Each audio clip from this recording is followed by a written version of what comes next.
Okay, so we finished the figure 7-9. So now we're going to do the figure 7-10. Okay, all right. So in order for a 0.2 kilowatt machine to exhibit the mechanical properties of a much larger machine, so we must increase its inertia artificially. So with this, we can do by adding an inertia wheel. Okay, so the inertial wheel used in this electric power transmission gives a 0.2 kilowatt machine an inertia corresponding to that machine in the megawatt range. So the whole subject of inertia it will be seen in upcoming experiments, maybe on your theoretical course. Okay, all right. So now, in order for us to start, so we need to identify first what are the modules that we're going to use, in this experiment. Okay, so this is for figure 7-10. Okay, so we have the power supply. Okay, so we're gonna use the 1, 2, 3, for this uh, fixed, fixed output three-phase voltage. Okay, for the 1, 2, and 3, right? And also we need a three-phase transmission line. Okay, so this three-phase transmission line, okay, will be connected to the power supply. All right, and then this three-phase transmission line, of course, will be connected to a watt meter, var meter, as indicated in the circuit of the figure 7-9, and also the synchronous motor. All right. So now I'm going to take the inertial wheel. Okay. So this is the inertial wheel we're going to use, in this experiment. Okay. So this inertial wheel, will give us the uh, corresponding inertia, artificially. All right. So later you will notice that once you switch on the power supply, the circuit as well, uh, it will give you a increasing value of speed. All right, increasing value of speed, and with that we need to also to what you call this measure the time of the acceleration. All right. So now let us connect the figure 7-9. Okay.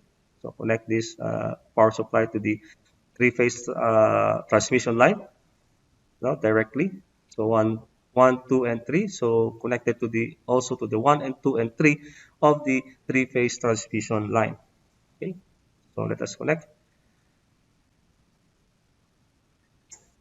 All right. Okay. So once you connected, then you connect it to the var meter, watt meter. All right. Now this time, the first procedure is to connect the 600 ohm transmission line in series with watt meter, var meter. Okay, to the fixed power supply, of course, they are series altogether, as shown in figure 7-10.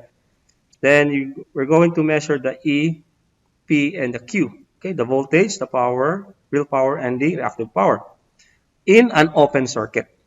So with that, we will connect only the three-phase watt meter, var meter, to the synchronous motor, no, to the synchronous motor. But this time, it will be an open circuit. So okay, so let me connect.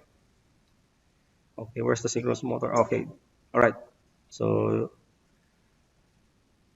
okay, okay, here. All right. So we'll connect four, okay, to the pin one number of the synchronous motor. Okay, all right. Okay, and then don't short the fields. Okay, don't short it. Instead, because we're going to measure the open E, P, and Q. No? So let's leave it open. All right, and then you need a voltmeter. Okay, so so with this, you need to connect a voltmeter. Right. So I cannot see the voltmeter here. So let me get the voltmeter first. All right. So now I have the voltmeter now in the middle. Okay. Now this one. Yeah, this one. Okay. And then connect to zero and a COM and in 500 volts. So leave it open. Okay. All right. And then the wattmeter, varmeter, power supply. So let us connect the black wire connector. All right. Okay. So now uh, we're going to switch it on, and then let us see what will be the voltage, power, and the Q. Okay.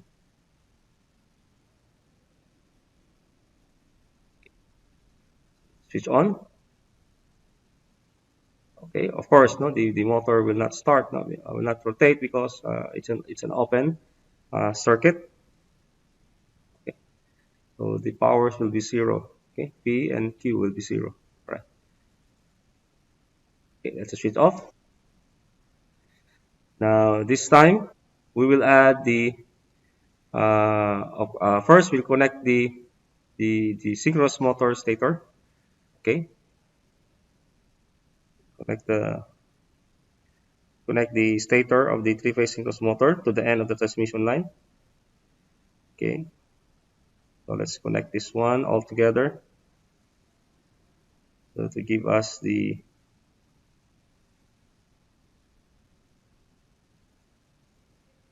Okay,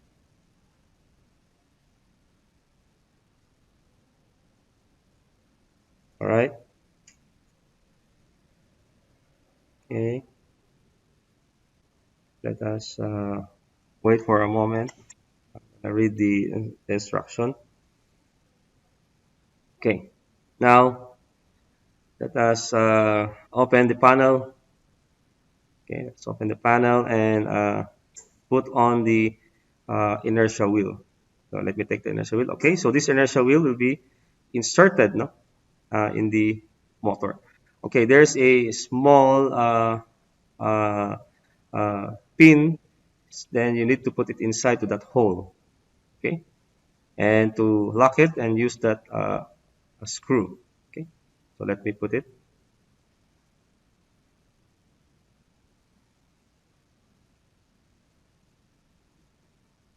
Okay,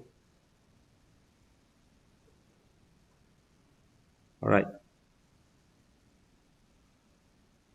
Okay. I think that's it, and then lock it with that screw.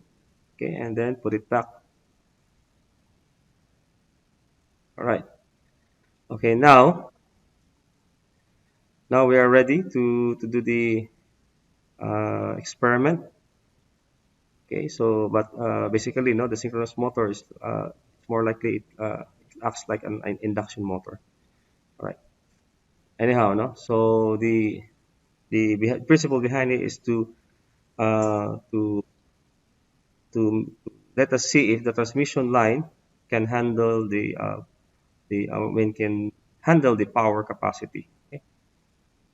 All right. So let us switch on and get ready your mobile phone and go to the timer. Okay.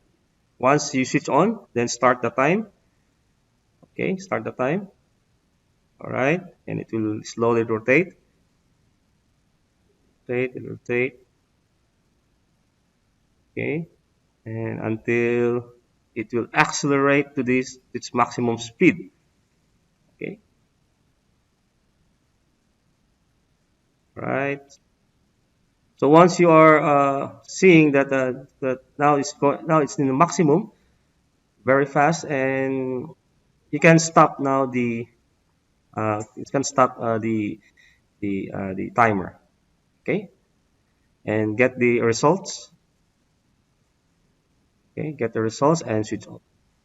Okay, so now once you get the results and write it down in your manual. Okay, all right. So now here the synchronous motor is accelerating from zero to once you switch on, then it will accelerate from zero to its maximum speed. Okay, so we need to also to get the power wattmeter, the real power in a Q or the reactive power developed during that experiment.